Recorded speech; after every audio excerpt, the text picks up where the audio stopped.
People who would be safe to have friendships with are not going to approach you in a parking lot if they have no idea who you are.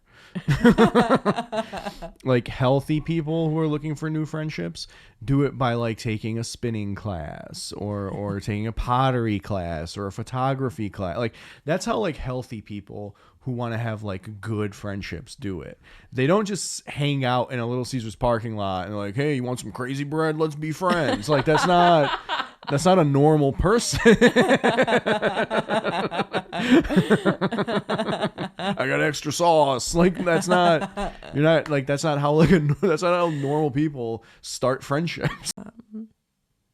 Because I'm like, okay, listen, this is not gonna be racist because I am an immigrant and like my entire family are immigrants. They like and I've seen this behavior across immigrant groups because like I've seen it firsthand, so I can identify it when other immigrant groups are doing it. But like he's planting his flag. What's that? That means you are his.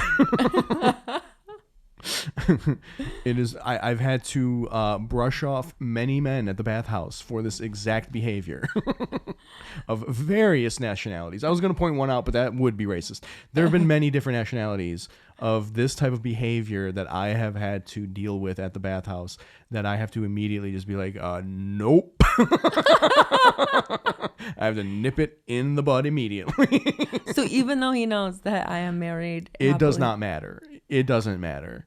Because whenever I've been approached by guys like this, as like, oh, we could just be friends. We could just be friends. It's never just be friends. It's always like I make it very clear. Hey, I'm like in a relationship, even though it's an open one. If it's someone that I don't want to like mess with, I lean on the I'm in a relationship. But like, I make it very clear I'm in a relationship. I'm sorry. I'm flattered. No.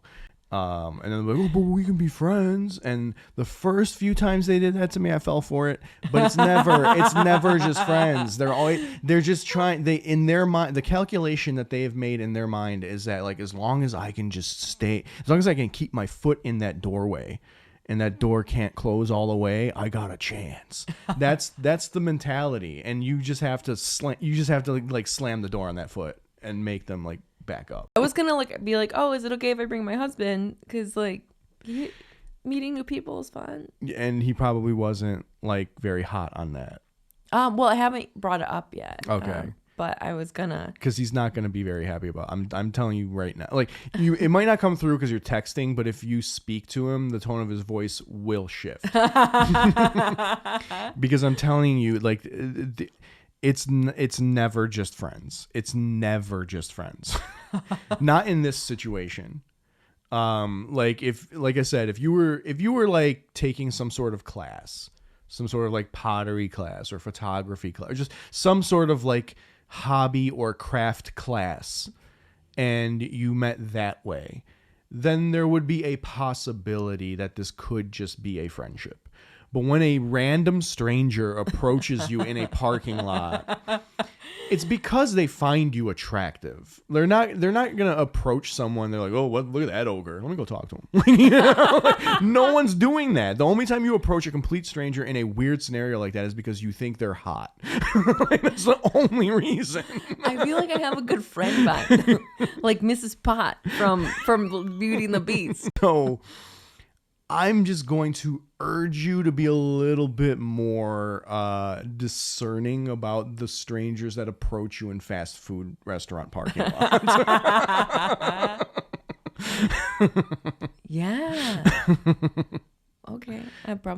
I'll be more discerning about that. I'll get a Google Voice number. Please at least do that. That way they do not have a direct connection to you.